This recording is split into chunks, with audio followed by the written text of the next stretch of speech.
And welcome back to the TSF Entertainment Channel. It's your boy Retro CG, and I am joined tonight by Miss Really B TV in the house. What's up? What's going on? How you doing? I'm all right. How's your week going so far? Long. Oh my gosh, I'm tired. I know, like Lord. today is Wednesday. Like I know when it needs to be Thursday. Friday. I'm tired. I am too. I'm tired. I'm ready for the weekend. All right. So tonight we are here to talk about The Best Man, the final chapters, episode 4. It's titled The Invisible Man. Real quick before I hit us with the intro, what was your first thoughts? I mean, it was cool. I mean, I'm starting to see where some of this stuff is going, or at least I feel like I see where some of this stuff is going. But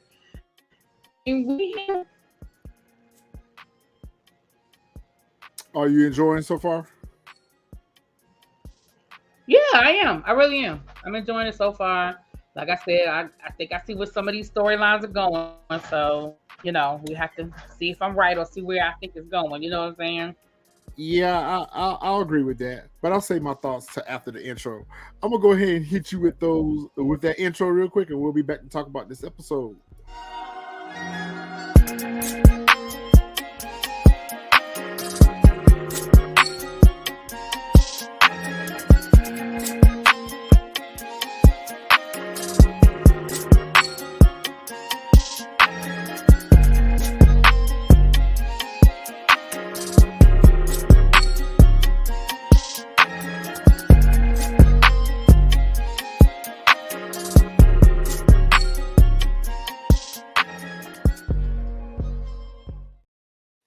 And we are back.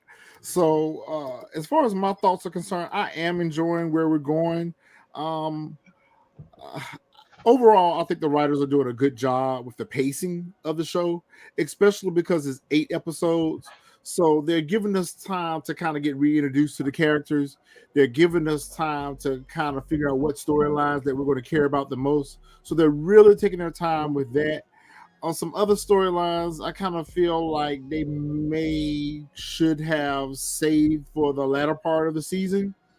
Um, so the episode starts off with um, well, in the last episode, we learned that Lance wanted to go back and start playing professional football again. And the sports talkers are ripping him apart. He's 48 years old. It's like he does not need to be playing ball again, or whatever the case may be. So you have mixed reviews, you have mixed opinions. Some are pro for him going back and trying it out again. Others are like, nah, you need to hang this up. Well, I think most people. I think the biggest person. The person that was the most in his corner was like give him a chance. Don't just write him off without seeing what he could do. I don't know if anybody was like yes. I think most people. I think that one guy that was like just give him a chance. Right, give him a chance. Let's see what he's gonna do. Right.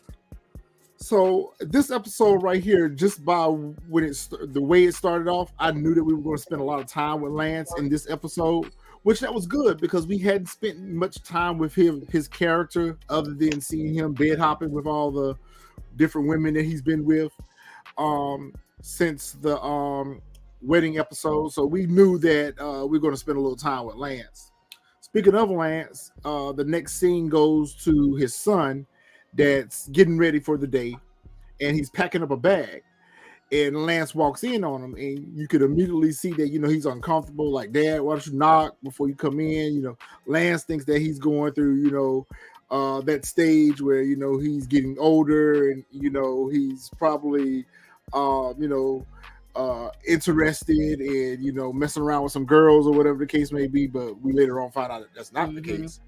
But they have a bit of a conversation. Well, not necessarily not the case. That's not necessarily. That's true. So true. Lance gives him a pair of sneakers. And he invited him to come down today and kind of watch him and hang out on the field, as he's doing his conditioning and just trying to get back into whether or not he's going to be able to do this. And LJ, which is his son's name, Lance Jr., tells him, well, Dad, I got a commitment with Jordan today. Today's the day I go do my intern, and you always told me not to bail on my commitment. So, later for that, but I'm going down here to Jordan's job and hang out with her today. And so we see him, finish packing up his bag, and immediately we get a clue as to he wants to dress a little differently today as opposed to wearing his school uniform. Because remember in the last episode, Jordan told him that you don't have to come in your school uniform. You can dress casual or whatever case. Right. So we like you can wear whatever you want. Yeah, she said you can wear whatever you want. So we see that he's going to go in a different outfit today. So we'll later on talk about that as we get to that scene. Next, we see Quentin is meeting with some prospective buyers. We knew that he was struggling, that his family business was kind of struggling a little bit since the whole pandemic. And there's maybe an investment group. It wasn't really clear, a consortium, maybe an investment group or something, or another competitor hotel chain wants to make him an offer, not just for the hotel in Manhattan, but for the entire family business. And judging by his reaction and the potential buyer's reaction, it seems like it's a pretty large offer that they're offering him. So we see that Quentin has kind of transitioned into the management role, managing the day-to-day activities and operations for the family business. And we later on learn in this episode that, his father is beginning to have some, I'm not going to say debilitating, but, having some health issues that is affecting his work and his decision making in the business. So we see that Quentin has kind of stepped up and probably maybe acting as COO, perhaps, or CFO, maybe in some type of executive level position in the hotel. What are your thoughts so far? I have a question for you. As a sneakerhead, how'd you like those sneakers that Lance gave his son? They were Air Force Ones, so they should have been Jordans, but not really your thing. Not really your thing. Okay. So, I mean, again, like I'm here for it. What'd you say? I said I knew you were going to do that. I knew you were going to say something to me about those sneakers. Ask you about the sneakers? I mean, I can't help it. Look behind you. I can't help but ask you about sneakers. But is it? It's a green screen. Yeah. Okay. But I guess I'm so far so good. I mean, I knew this whole Lance situation. I just didn't see it. I didn't see it being pretty. I didn't even know he was as old as that. I didn't know he was 48.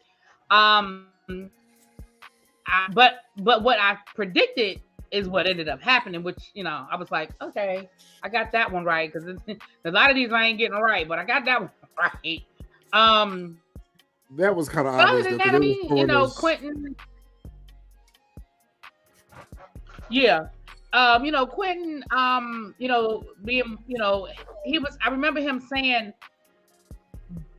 this could create generational wealth. So that lets you know that it is a very lucrative offer. If he's talking about his daughter's kids would be good. And the father is adamant. And I understand, I mean, I know we're getting into the storyline that his father is dealing with some other, like maybe some health issues and maybe just being lonely as well. I feel like there's some loneliness in there as well. But some of what he said, I understood. He was like, look, like I built him from the dirt, and it's hard. You inherited it. I built it.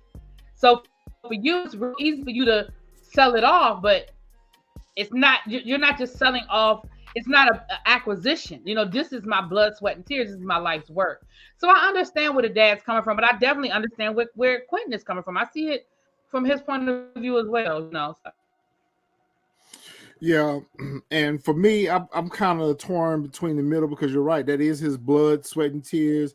That has been his lifelong work, his legacy. But at the same time, this is what you work for. You built up a business now that someone wants to sell it.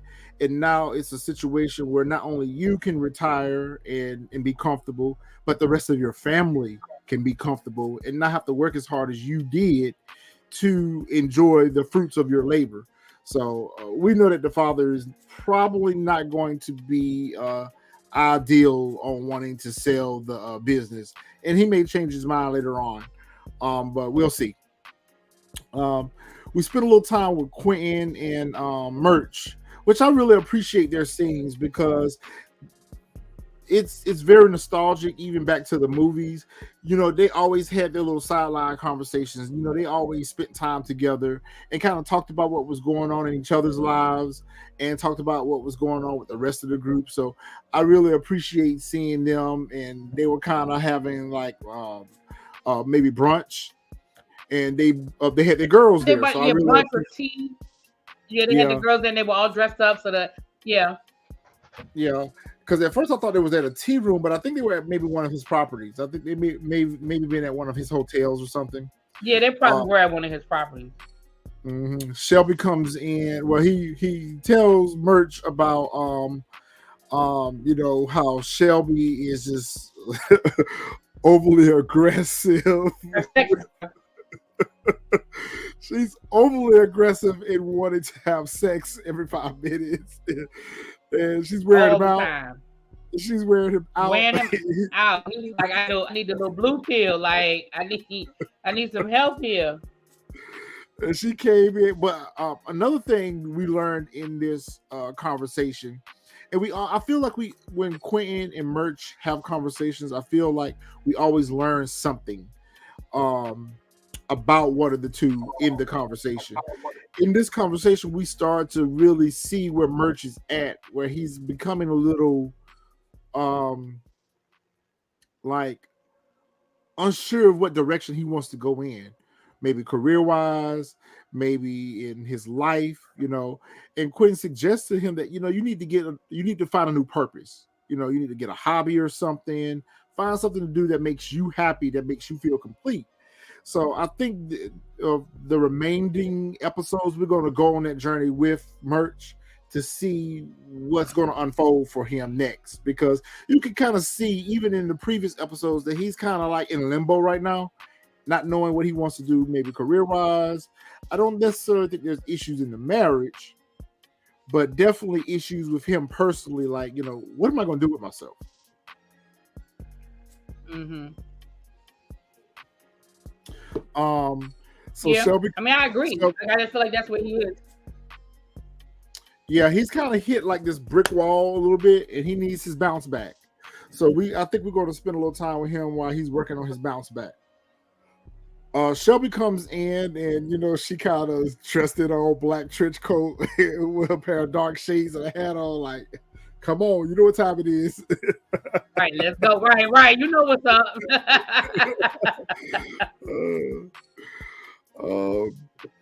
We spent a lot of time with the daughter in this episode too. What was your opinion of her? She seems a little sassy. You know what? That threw me off. They turned her into a whole brat, right? She's a whole spoiled brat. That's one of the issues that I had. Kind of shocked that I'm okay with them doing that with her character because I think that's realistic. But I was really shocked. I thought they would keep her the sweet, you know, the sweet. But they turned her into a whole, you know, manipulating the two of them against each other, which is very dangerous. Very dangerous. And surprisingly, Shelby is like no, she needs to understand the importance of $1. Like, no, we're not going to just give her Chanel bags and Louis Vuitton and do this just because. She's got to understand, you know, it's worth, and she's got to earn these things. Like, I don't mind rewarding, but and she's letting Q know, like, you can't just give her everything she wants, but she got him wrapped around her pinky. That was very surprising. That was actually the opposite of what I expected. When I saw what direction we was going with that story, I thought it was going to be more Quentin that was going to want to be the disciplinary as far as the money was concerned, versus Shelby. But Shelby was definitely, yes, I really like the direction they're going with her character. I really like where they're taking her character. Yeah. It's like a total 360. It's a total 360. She was like, no, you don't need to be out here. She's playing you. Like, you don't need to be out here buying her those type of bags because she doesn't know the value of $1, and she doesn't know what it takes to earn that kind of money to spend on an item like that. So I really appreciated those moments and those And scenes. I told her no. Right. And I told her no. She doesn't get to go to Yes, you because she didn't like the answer. I forgot about that part because initially she had asked Shelby for the bag, and Shelby said no, and Shelby recognized her with the bag and said, "Isn't that the bag I told you that you couldn't get?" And she's like, "Oh, Q bought it for me." Exactly. So I like the fact And that I she find addressed that it. interesting that she doesn't call him dad. But do you find that interesting that she doesn't call him dad? Yeah, because I think that goes back to what we were saying in the episode when we learned that he was her father. There still hasn't, to me, it seems like there hasn't been any processing. There hasn't been any, let's sit down and talk about this type of thing. To me, it almost feels like Kennedy still looks at him as Uncle Q, and that's her father. So I really wish that they show us going forward. But I just find that interesting that they didn't establish that. I think that's going to be addressed. That they didn't establish. I think that's going to be addressed. I think at some point, because we got 4 more episodes to go at this point. I think at some point that's going to be addressed. To me, I feel like that's an Easter egg. I feel like they dropped that because she kept referring to him throughout this episode as Q. So I think at some point. But I just feel like the time. I don't know. I feel like that should have already been addressed though. Like, why haven't they addressed it? I agree. They've been married for 5 years at this point. If you knew on your wedding night, that's something that should have been addressed. And I remember when she said, didn't she say it's slow or something like that? But I mean, 5 years, that's really slow. I agree. I agree. I think at this point they should have addressed it, even if they addressed it in a flashback, or even if they had just addressed it by Q and her having a conversation about the bag. And I could see him maybe making a comment like, I bought you this bag because I was trying to make up for the time that I didn't have with you. When I didn't know that I was your father. They could have addressed that in so many different ways where there was some type of processing or the fact that she refers to him as Q still, and that's your father. Like, that's not even your stepfather, that's your whole father. Like, the fact that she doesn't call him dad, I think that's crazy too. Yeah, I thought that was real crazy.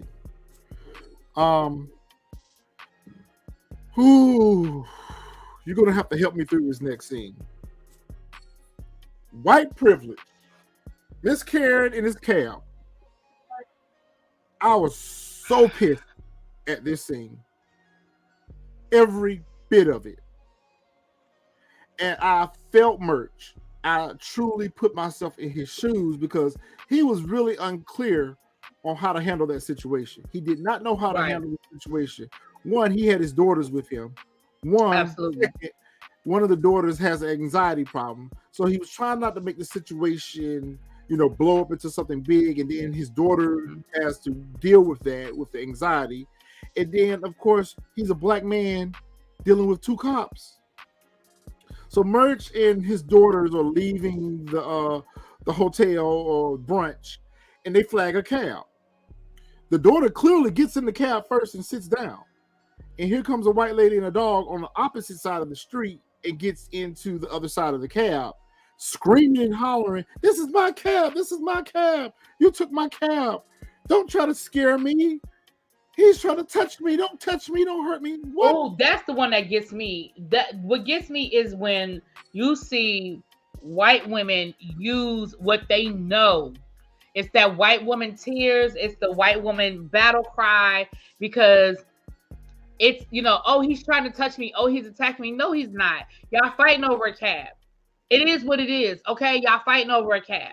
But when you turn on the white woman tears, knowing that you're going to get a reaction and knowing how dangerous that could be. Like you said, I felt Murch because there really is no right answer to that. And it's hard like you said, as a man in front of your children, you don't want to look like a punk, but you also don't want to get killed either, or beat up, or arrested, or embarrassed more, or embarrassed even more when the police punk you. Like it's a very thin line that you have to figure out how to walk. And I felt him in that moment. And honestly, I think the lesson that has to be taught in that situation with his daughters is sometimes you just got to walk away. Mm-hmm. Because sometimes you're in a position where you don't win. Like, even if he had gotten the cab, the damage had already been done. In the middle of the street crying, talking about, oh, this big black man. Like, you still don't win. Even when you win, you don't win. Mm-hmm. Mm-hmm. So yeah, I felt bad for him because the rest of the episode he sort of struggled with that decision. But honestly, I think he made the best decision for him. I think he made the best decision based on the circumstance. Now, if he was alone, maybe, yeah, but at the end of the day, it's like you said, and you said it perfectly in how I'm imagining it. If it was me in the situation, there's no winning in this situation. There is no walk away from this situation and you win. Because if he would have continued to fight for the cab, he could have probably gotten tased, arrested, taken down to the ground. He would have gotten physically accosted by the cops. And one of the cops was, like, look, dude, it's just a cab. It's a bunch of cabs. It's New York. Just let the lady have a cab. She's all upset. He's like, I'm upset. This is my cab. I'm the fare. And then the other cop, you saw the other cop immediately start getting aggressive. And I'm like, okay, at this point, it's time to back down, Merch. And that's what I'm saying. Like, what do you do to that? Yeah, it's time to back down. It's time to walk away. You know what? I'll call Uber. No biggie. Thanks. Sorry to inconvenience you. And walked away from that. But you are absolutely right. Through the rest of this episode, he struggled with that. Even when he saw the lady again later on in the episode, she was at a restaurant having lunch with some of her friends. You see all these different scenarios play in his mind on how he wants to confront her. And, again. And all of those scenarios in his mind in the same way. Yep. Of him being the aggressor. Exactly. Somehow it flipping on him. Yep. So again, even in that situation, he makes the best decision and keep on walking by. And so it just brings us back to the reality of the situation is that no matter how well you dress, no matter how well you speak, because he wasn't aggressive with her. He didn't raise his voice with her. He didn't use any foul language with her. They were all dressed nicely. He was dressed nicely. His daughters were dressed nicely. Yes. So it doesn't matter how you present. You're still going to be looked at as this is a person that's going to do some harm to me or take something from me or try to attack me or whatever the case may be. So that is a real life struggle as a black man, as a black person, especially when you're living in a city like that, in an area like that, maybe Manhattan or whatever the case may be. They already look at us like we don't belong there. They already look at the fact that if we are there, we're doing something that we ain't got no business doing is why we're there. Maybe we're like in Tribeca or something. I don't know. But I really felt for Merch in that scene. I really felt for that. That was a very powerful scene. And that goes back to the writers. I think the writers are doing a very good job with actually incorporating real life issues into the series. Like, these were things that we didn't see in the previous movies, but these are real life everyday issues that we're seeing, even with the issues in the marriages. These are real life issues, and I think the writer is doing a very good job showing us that. He gets home, and Candace is working on her dissertation still, and the girls are kind of like arguing with each other about. One of the daughters like, well, Dad did what he was supposed to do, did the right thing. What did you want him to do? Get shot? So the girls are kind of arguing back and forth about it. They run upstairs, slam the door, and Candace is like, well, wait a minute, what's going on? He's trying to explain to her, like, look, we made it home alive. And he's like, I'm not being funny. Like, we made it out this situation. And so right then at that point, I wish that they would have had Candace really kind of focus in on that and bring that support in for Merch. Because sometimes we as black men, when we go through situations like that, we don't really have anyone to turn to process that with. Because he was struggling with it. He saw how it affected his daughters. So at that point, I think it would have been good if Candace would have just spent a little time with him and like, you know what, you did the right thing, you made it home. I'm glad you guys are safe or whatever. And just kind of, get him out of that funk that he was in, because sometimes when you have to live with those type of decisions and that keeps playing, those scenarios keep playing in your mind, it festers. and it builds up a hatred. It builds up a retaliation that the next time you encounter someone like that, you're going to take that frustration out on them because you missed the opportunity with the person that initially brought you to that breaking point. So I really wish they would have allowed Candace to spend a little time with him, and and just kind of like calm him down off of that situation, because those situations tend to linger when things like that happen when we're dealing with white privilege. Yeah. So her advisor is tearing up her paper, and she's struggling with trying to get her research together and figure out what direction she's going to go with this paper, because the advisor has kind of like torn it apart. So now she's trying to figure out what can she do. I think, is this at the point where she starts contemplating that she wants to get a new advisor? Well, I'm not sure. She rolls up on the guy, the professor. Clearly he's a very respected professor. She rolls up on him. That's the guy whose class she was trying to get into, and she wants him to look over her. And then once he gives her some good feedback, then she asks if he could be her advisor, and he's a little hesitant because he said, "Listen, I'm not going to be any easier. I mean, she's still my colleague. Like I know she can be a hard ass, but I really don't want to step on her toes," kind of thing. But he does ultimately agree to be her advisor. And I don't know what it is about this professor. I'm getting bad vibes. I'm getting bad vibes. I'm getting bad vibes about him too. Either my prediction is either A, he's going to steal her research and take credit for it, or he's going to try to come on to her. But one of those two, I'm with you. Something it ain't sitting right with me. It ain't sitting right. His energy, especially when she had what was the whole party for? What was the party for? Was it kind of like a little? The party was a fun for their school. I mean, they invited him because because of the whole advisor thing. But the party was already planned. It was a fundraiser for the school. Okay. Yeah. Okay. Because I felt like at that party we started to see a little bit more of his true colors, and basically he's telling Merge that, listen, you got to play the game. Even when you don't want to play the game, you got to play the game to get what you want out of them, or you have to play the game in order for you to be respected by them. So it was kind of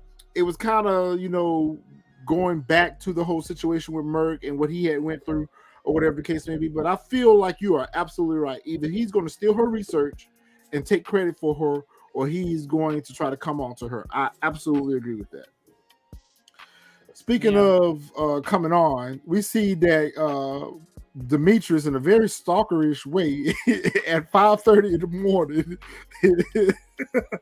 You would know. You would recognize stalking. Go ahead and say it. You would recognize stalking. I said it. You would know. No, I wouldn't know anything about being a stalker. I know about being stalked. But in a very stalkerish way, Demetrius shows up outside of... Shut up. You're so funny. In a very stalkerish way, Demetrius shows up outside of Jordan's place at 5:30 in the morning with coffee. Like, what coffee shop is open at 5:30 in the morning? And he's like, you got 56 minutes available in your schedule. Come take a ride with me. Yeah, the fact that he had talked to her assistant and knew what I was like this. Okay, so the idea of that was very romantic, right? You're gonna come and whisk me away. I know you're a busy woman. I made sure that there was some time on your schedule.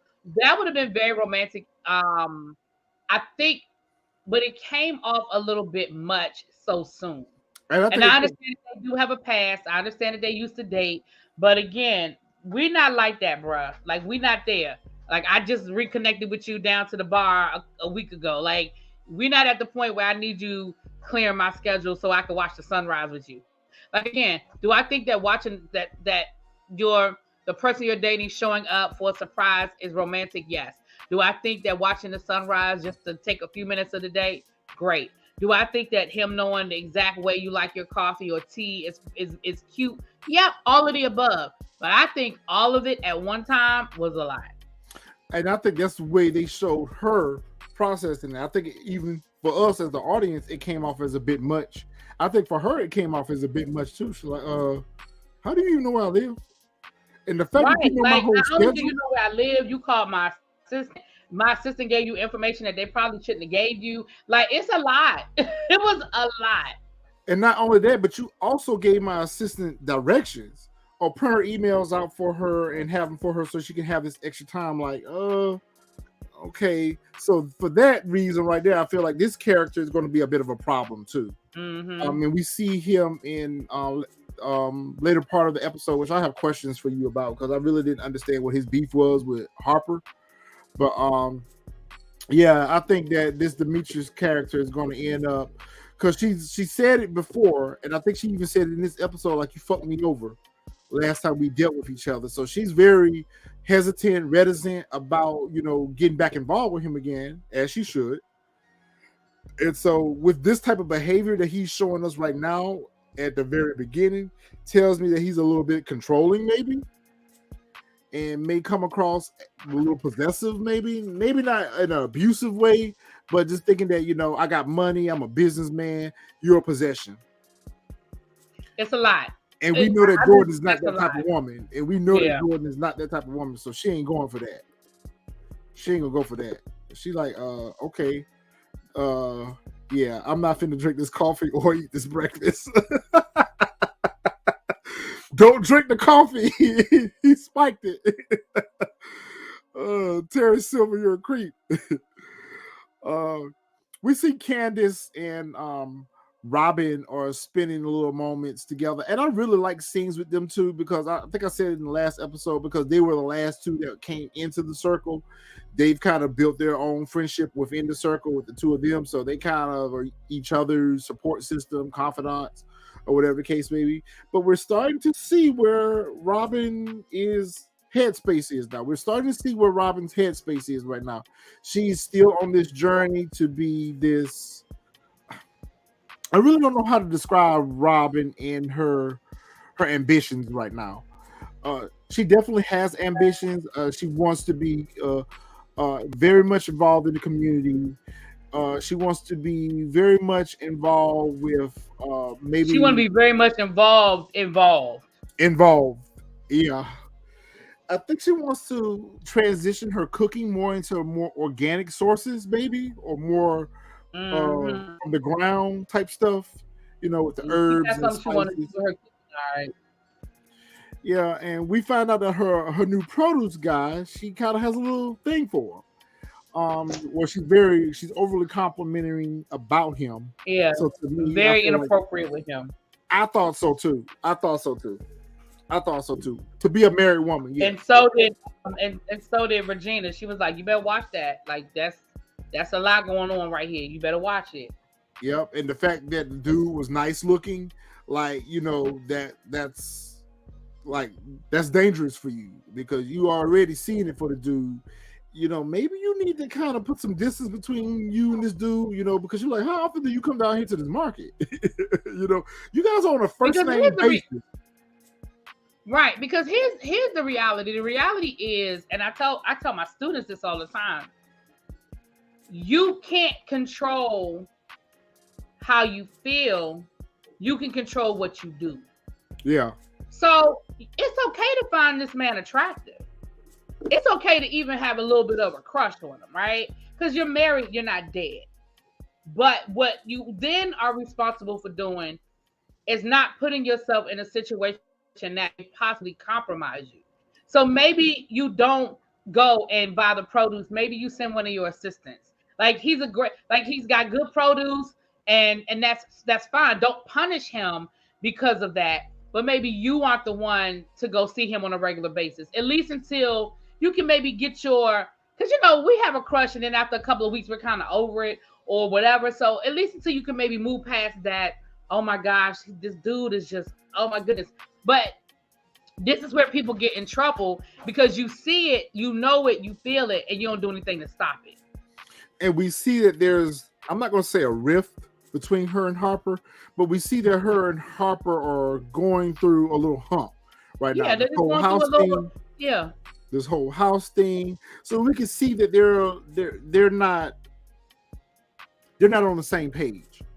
Right, So because she's talking about they moved in the house, but she's talking about how, they're dealing with the racism, they're dealing with the people giving them the side eye, like, do you really belong here? You're going through, so she gave it and moved into the house, but again, like we said the last review, she's not quite happy. She did it in a moment of, I fucked up and let me make my husband happy. yep, But she never really wanted to move.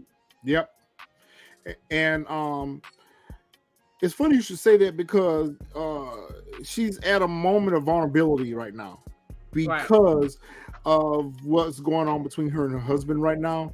And I think she definitely does need to put a little distance between her and the produce guy. Yeah, I agree. I mean, I think, again, and that would be even if in the backward situation where it's the guy, if Hopper had a new assistant or a new secretary and he found himself, looking a little bit too hard at her ass, or maybe going out to lunch and have too good of conversation. Okay, I need to maybe find somewhere else for you to work. I ain't gonna fire you because I know that's a situation, but it's just too much. I can't, and I think it's okay for people to be like, I don't know if I can control myself. Because unfortunately, we are only human. People do make mistakes. People make bad decisions in a bad space.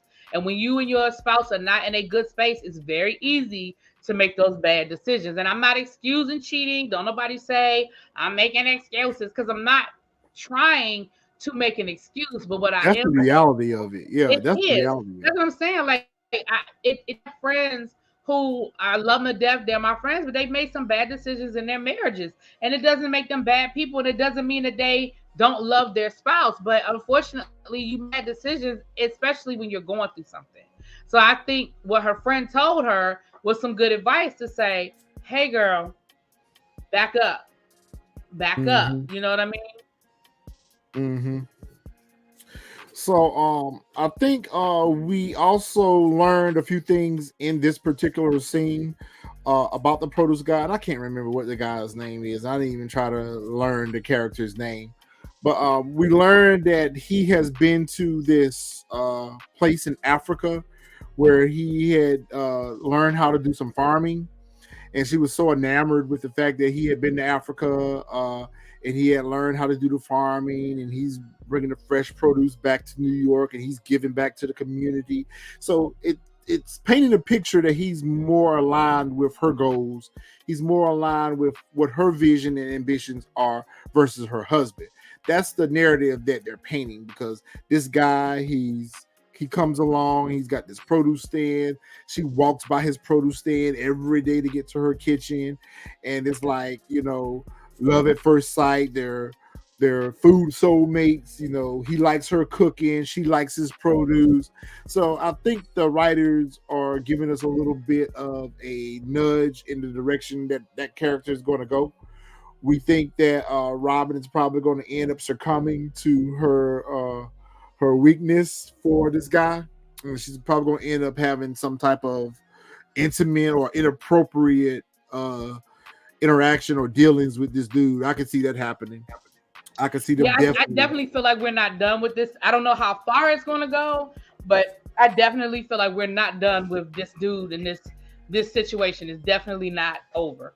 Oh no. So we get down to the stadium, and Lance's on the field, and the players, or some of the players, are kind of giving him a hard time. Merch and Quentin are there to support. They kind of talk about Harper, and I think that Harper is busy trying to get his next book up and going, or writing his next book, so he's kind of like MIA right now. Yeah, he's sort of kind of probably locked himself into his office. Yeah. So and they're just talking about everything that's going on, and of course, Merch again confides in Q about the whole situation with the Karen lady. And Q's trying to kind of give him some advice, because Merch is a little naive when it comes to those things. I think he sees people one-sided. So this kind of took him completely off guard, unbalanced, didn't really know how to handle the situation. And Q's like, "Well, you did record it, right?" He was like, "No." And I felt Merch in that situation.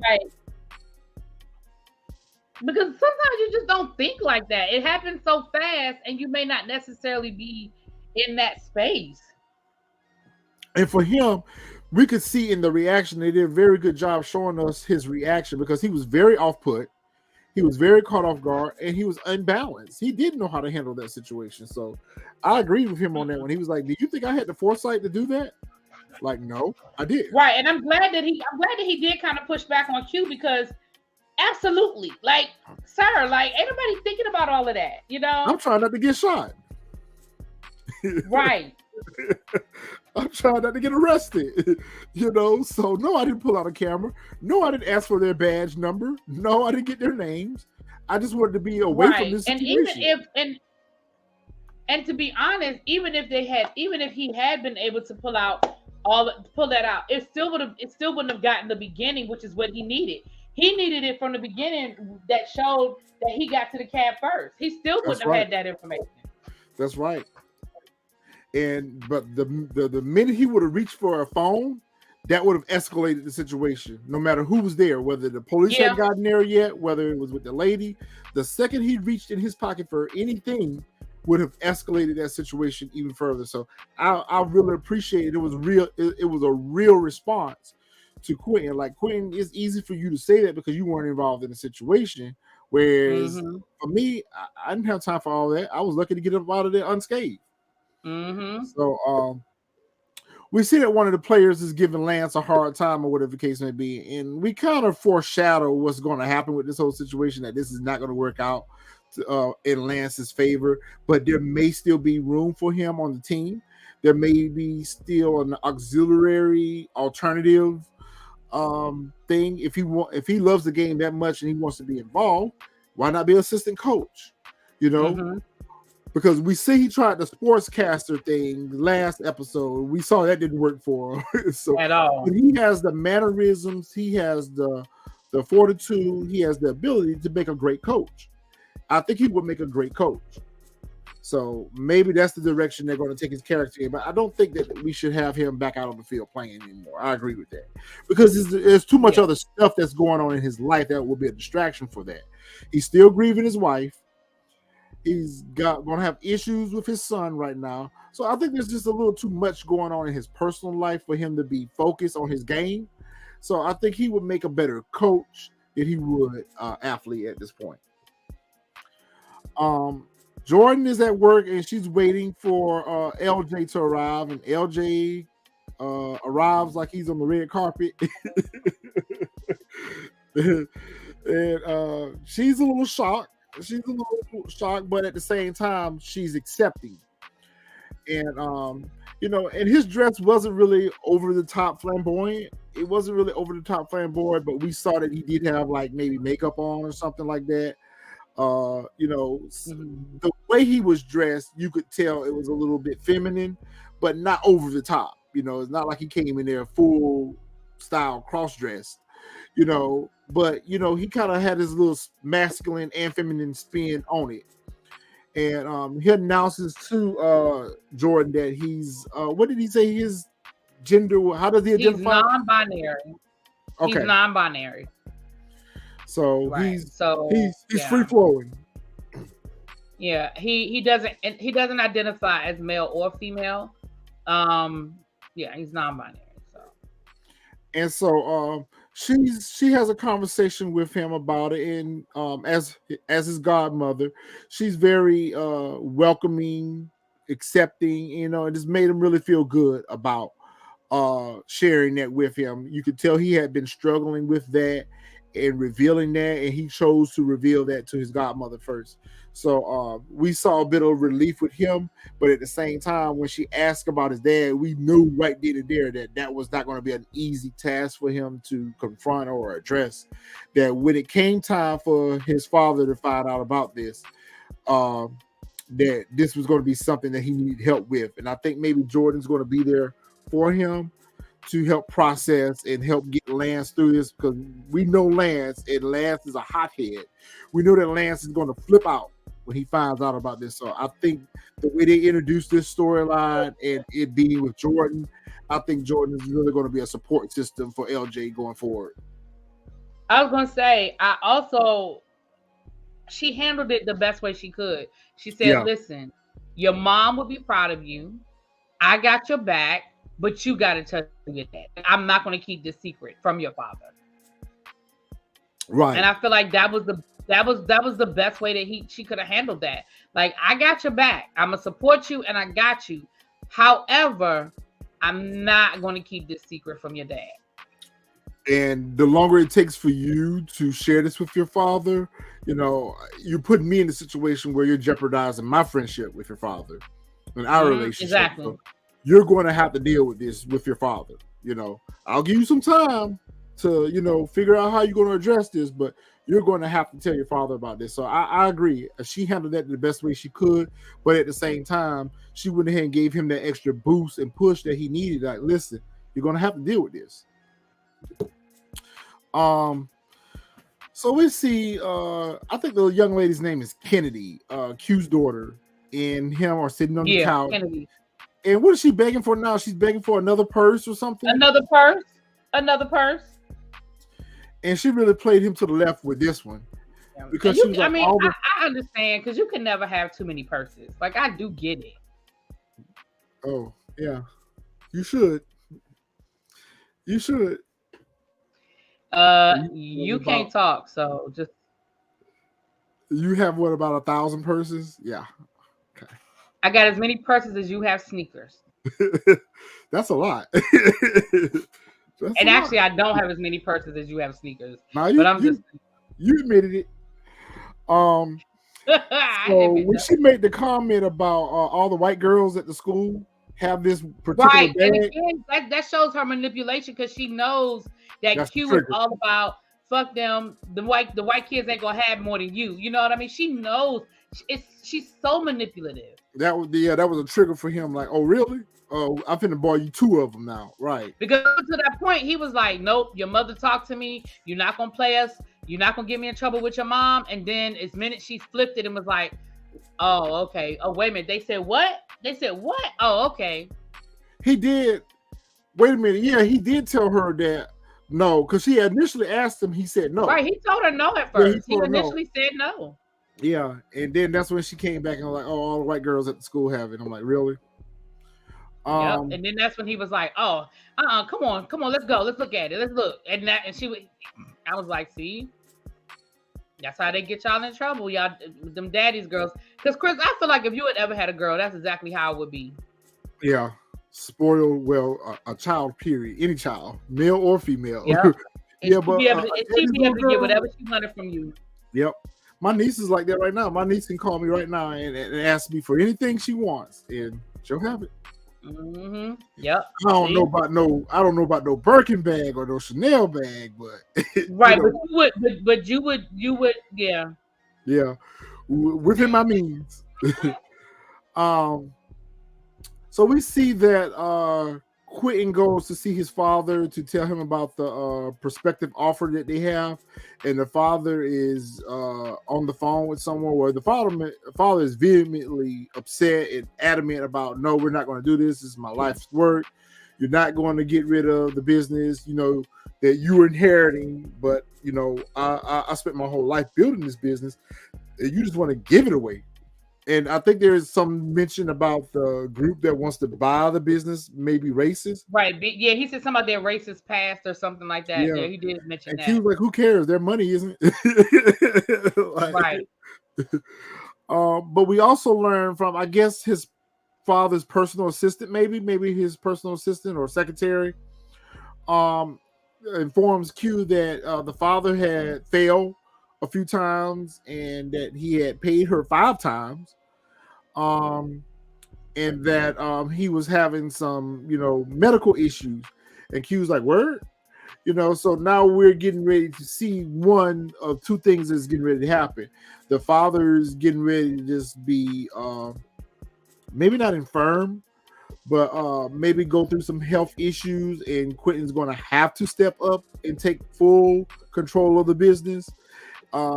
There's something there that they're showing us, and I'm not quite sure what they're trying to show us with that. Is the father getting ready to pass on?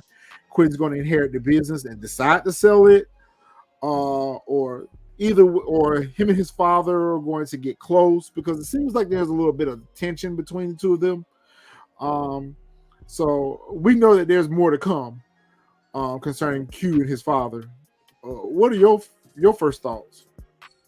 Yeah, again, I'm not sure if they're trying to push us towards the dad being like having some sort of dementia or something, or because I didn't feel that. I didn't feel like they were trying to say he was like, I feel like all his faculties were there. I felt like he was just dealing with getting old, being alone, right? The mom isn't there. And Q even said that. Q was like, yo, if mom saw the house like this, and he was like, don't you talk about your mother. Like, don't do that. So Yeah. I feel like he's dealing with, I think he's feeling like he's at a point in his life where it's like, okay, I'm here. I got this nice house. I got all this money in the bank. My son's taking over the business. He's for all intents and purposes. That's a good point. For all intents and purposes. And that's why we saw Kennedy was able to she's brought that spark back. The problem though is because she's so manipulative, it's all about getting what she wants out of him, not I don't know how sincere her attention is. Yeah. Because now that she knows that her father is going to be a point of resistance now I can just go to my granddad and get whatever I want. So you're right. Mm-hmm. There's an agenda there. I didn't think about it from that perspective. Right. Yep. So I think there's more to come with that. They go over to the house. Quentin shares his feedback with his wife. And again, I have to tip my hat to Shelby. I love how they have reimagined her character. Yeah. She's the supportive wife. She goes over there and, try to make peace between Q and his father. And she even goes over and helps clean up the house. So that was right. a big healing moment for the family. It was actually her idea. Yeah, it was her idea to go over there and straighten up the house and, just be there for him and give the father some company. Because now that you say that, I think that's exactly what it is. He's feeling a little lonely and, let's spend some time with your father during his golden years. So I really love what they did with that. Again, it's this professor and Candace. I feel like that's going to be some trouble for her. She needs to be on guard around this professor because, like you said, either her research is at risk of being stolen or he's going to make a pass at her. And if he makes a pass at her, and with Murch going through what he's going through right now, that may be a big thing for him to have to deal with. If he finds out that this guy's trying to, hit on his wife or make a pass at his wife. So I think that's going to be a real big storyline for us. I think we already talked about Murch and him running into that lady again and him having to relive that moment again. And I think we're going to see that in the next few episodes to come, that he's going to continue to relive that moment or until he finds a way to kind of process that, like Q told him, he needs a hobby. He needs to do something to, kind of bring his spark back, Overall, I thought the episode was a pretty good episode. I do see where we're going with some of the other storylines, and I think that is going to be a big. I think as the episodes wind down, I think we're going to have some big moments that we're going to be seeing in the next few episodes to come. Yeah. Like I said, we definitely see some of the direction where we're going, so I'm definitely here for it. I'm here for it. I haven't watched, y'all know I don't watch them ahead of time, so now I got to get in here and watch episode 5 so I can see what's going on. See what's going on. And we'll be back to talk to you about episode 5. All right. Talk to y'all later. All right. We will see you guys. We'll probably get episode 5 out maybe next week sometime. So drop down in the comments. Let us know what your thoughts are overall so far, what you're feeling about the show, and what you think is going to happen in the next episodes to come. And we'll see you guys next week.